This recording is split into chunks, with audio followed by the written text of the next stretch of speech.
This video contains news and analysis related to a recent terror attack in Kashmir. The content may include sensitive visuals and discussions that could be distressing to some viewers. Viewer discretion is advised. We strongly condemn all forms of violence and terrorism. The purpose of the content is solely to inform and create awareness based on verified reports. অনেক হয়েছে আর না অনেক হয়েছে এবার শেষ দেখতে চাইছে ভারতীয় সেনা পাকিস্তানকে মোক্ষম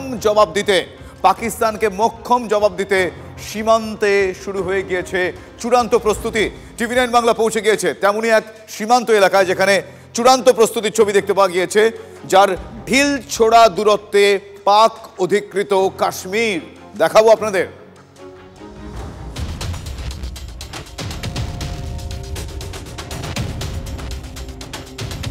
চারদিকে থমকে থাকা পরিবেশ ঠিক ঝড়ের আগে যেমনটা হয় যুদ্ধ ভাব যে কোনো মুহূর্তে ঘটে যেতে পারে বড় কিছু তেমনই এক পরিস্থিতিতে ব্যাটল গ্রাউন্ডেই ঢুকে পড়লাম আমরা উড়ি পুলিশের সুনির্দিষ্ট এরিয়া পেরিয়ে সেনাবাহিনীর নিয়ন্ত্রিত একেবারে উড়ির সবথেকে বেশি নজরদারি যে এলাকায় চলে অর্থাৎ দুর্গম পাহাড়ি এলাকা যেখান থেকে ঢিল ছোড়া দূরত্বে পাকিস্তান যেখান থেকে ঢিল ছোড়া দূরত্বে এই মুহূর্তে পাক অকুপাইড কাশ্মীর এই উড়ি সেক্টরের দুর্গম রাস্তাতেই বারবার ধরে অনুপ্রবেশের চেষ্টা যেমন ঘটে ঠিক তার পাশাপাশি উড়ি সেক্টরের ঠিক এই জায়গাতেই সার্জিক্যাল স্ট্রাইক হয়েছিল 2019-এ এই এলাকা সম্পূর্ণভাবে ফাঁকা করে দিয়ে দেওয়া হয়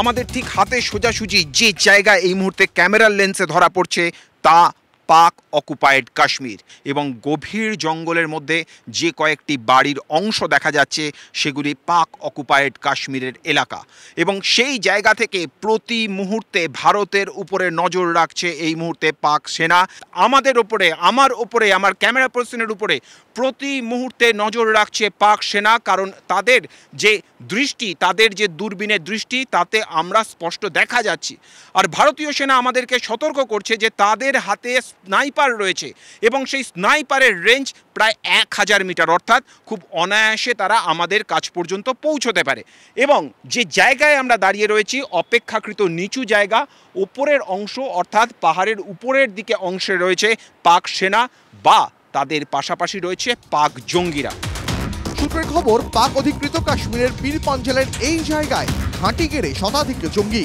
পাক সেনা তাদের সরাসরি মদত দিচ্ছে যে খবর এই মুহূর্তে ভারতীয় সেনাবাহিনীর কাছে এসেছে তা হচ্ছে এই ফেন্সিং থেকেই অর্থাৎ পাহাড়ের যে অংশে আমরা রয়েছি ঠিক তার উল্টো দিকে যেখানে আমাদের ক্যামেরা কোনোভাবেই পৌঁছানো সম্ভব নয় কারণ সেই জায়গাটি পাক অকুপাইড কাশ্মীর এই ফেন্সিংয়ের ওপারে পাহাড়ের ঠিক এই অংশের সম্পূর্ণ বিপরীত দিকে ক্রমশ ধীরে ধীরে জমায়েত বাড়াচ্ছে পাক সেনা আর ঠিক ফেন্সিংয়ের এই পাশে অর্থাৎ কিছুটা ডান দিকেই রয়েছে ভারতীয়দের গ্রাম এবং ফেন্সিংয়ের একেবারে পাশে রয়েছে এই ভারতীয়দের গ্রাম কিন্তু ভারতীয় সেনা দৃঢ়তার সঙ্গে বলছে যে এই গ্রামেই ভারতীয়রা থাকবে যে আপৎকালীন পরিস্থিতি হোক ভারতীয় সেনা বুক দিয়ে ভারতীয়দের রক্ষা করবে এবং যদি কেউ দুঃসাহস দেখায় এই ফেন্সের এই পাশে আসার সঙ্গে সঙ্গে তাদেরকে নিকেশ করে দেওয়ার জন্য এই জঙ্গলের মধ্যেই আমাদের নজরের আড়ালে তৈরি রয়েছে ভারতীয় সেনা কৌশলগত কারণে এখানে ভারতীয় সেনার মুভমেন্ট কম তবে আড়াল থেকে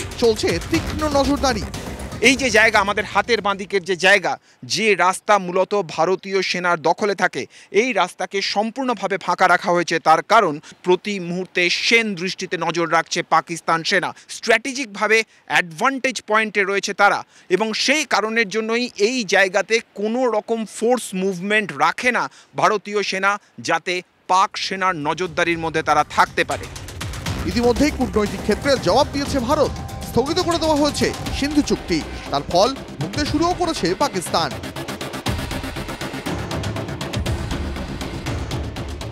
আমাদের ঠিক হাতের নিচের দিকে অর্থাৎ পাহাড়ের ঠিক নিচের দিকে যে অংশ আমরা দেখছি নদী এখানে যথেষ্ট শুকিয়ে গিয়েছে এখানে নদী শুকিয়ে যাওয়ার অর্থ এখান থেকে কিছুটা দূরে রয়েছে উড়ি থার্মাল প্ল্যান্ট এবং সেই জায়গাতে বাঁধ দিয়ে নদীর জল আটকে দিলে পরে যে কথা আমরা বারবার ধরে বলছি ভারত সরকার যে কথা জানিয়েছে যে ইতিমধ্যেই ঘোষণা করা হয়েছে যে এক বিন্দু জল দেওয়া হবে না পাকিস্তানকে সেই কাজ যে শুরু হয়ে গিয়েছে তা কিন্তু এই নদী উপত্যকার রুক্ষ চেহারাটাই বলে দিচ্ছে পাকিস্তানও বিলক্ষণ জানে যে কোনো মুহূর্তে তাদের উপর নেমে আসতে পারে চরম প্রত্যাঘাত, কিন্তু যেটা জানে না তার সময়কাল এবং স্থান সেটা ঠিক করবে ভারত। পুরীর একেবারে সীমান্ত এলাকা থেকে ক্যামেরায় রাহুল সিং এর সঙ্গে জ্যোতির্ময় কর্মকার, TV9 বাংলা। এর মধ্যে আবার ইরানের শাহিদ রাজি বন্দর এলাকা বিস্ফোরণ ঘটেছে। সেখানে এখনো পর্যন্ত 312 জন আহত হয়েছেন বিস্ফোরণের জেরে। বন্দরের আশপাশের বহুতল, সে বহুতলে বাণিজ্যিক বহুতল রয়েছে, ক্ষতিগ্রস্ত হয়েছে। বিস্ফোরণের সেই ছবি, সেই মুহূর্তে ছবি TV9 বাংলার হাতে। দেখুন সেই ছবি, এক্সক্লুসিভ ছবি TV9 বাংলার হাতে। পহেলগাঁওয়ে নারকীয় জঙ্গি হামলার পর বর্তমানে ভারত পাকিস্তানের মধ্যে সম্পর্ক যে তলানিতে এসে ঠেকেছে তার বলার অপেক্ষা রাখে না। যোগ্য জবাব দিতে ভারত তৈরি। এই পরিস্থিতিতে ভারত পাকিস্তানকে এবং মধ্যস্থতার প্রস্তাব দিয়েছিল তেহরান, আপনাদের নিশ্চয়ই মনে আছে। সেই ইরানি বিস্ফোরণে কেঁপে উঠল। ফলে এই বিস্ফোরণ অত্যন্ত গুরুত্বপূর্ণ। অনেকগুলো প্রশ্ন আবারও সামনে তুলছে আমার সহকর্মী অনির্বাণ সিনহা এই মুহূর্তে রয়েছে। অনির্বাণ, এই সময় দাঁড়িয়ে এই বিস্ফোরণ কিন্তু অনেকগুলো প্রশ্নকে সামনে আনছে, প্রকট করছে, কি উত্তর মিলছে? নিশ্চিতভাবেই দেখো শুভজিৎ, ইরানের এই মধ্যস্থতা করার চেষ্টাটার মধ্যেও একটা ভয়ঙ্কর রকমের অবাক হওয়ার মতো বিষয় ছিল। তার কারণ এর আগে ভারত পাকিস্তানের যে সম্পর্ক, আমরা জানি পৃথিবীতে একমাত্র শিয়া মুসলিমদের ঘোষিত দেশ হচ্ছে ইরান, এবং বরাবরই ইরান ভারত পাকিস্তান সম্পর্কের ক্ষেত্রে ভারতের সঙ্গে থেকেছে।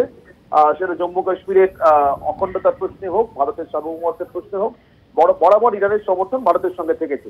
কিন্তু যবে থেকে হামাসের সঙ্গে ইসরায়েলের এই লড়াইটা চূড়ান্ত পর্যায়ে উঠেছে, এবং এখন আমরা যেভাবে জানতে পারছি যে পাকিস্তানের সন্ত্রাসবাদী ট্রেনিং ওই একই মডিউল, একই শিডিউল কাজ করছে, হামাস, লস্কর এবং জৈশে মোহাম্মদ একসঙ্গে কাজ করছে।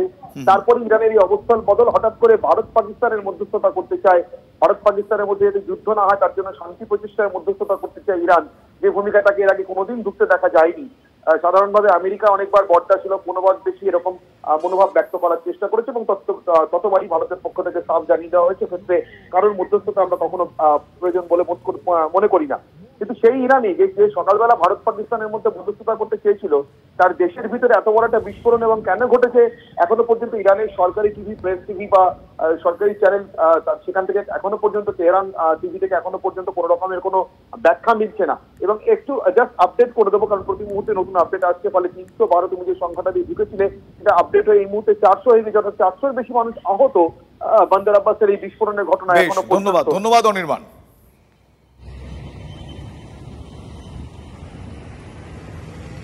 উধমপুরে জঙ্গিদের গুলিতে শহীদ বাঙালি সেনা জওয়ান ঝন্টু আলী শেখকে গান স্যালুটে শেষ শ্রদ্ধা জানানো হচ্ছে। তেহট্টের পাথরঘাটার বাড়িতে কফিনবন্দি দেহ পৌঁছতে সেখানে কান্নার রোল পড়ে যায়। চোখের জলে গ্রামের বীর সন্তানকে শেষ শ্রদ্ধা, বলা হলো বিদায়। হাজার হাজার মানুষের প্রিয়জনকে হারিয়ে পরিবারের একটাই দাবি, ঝন্টু আলীর হত্যার বদলা চাই।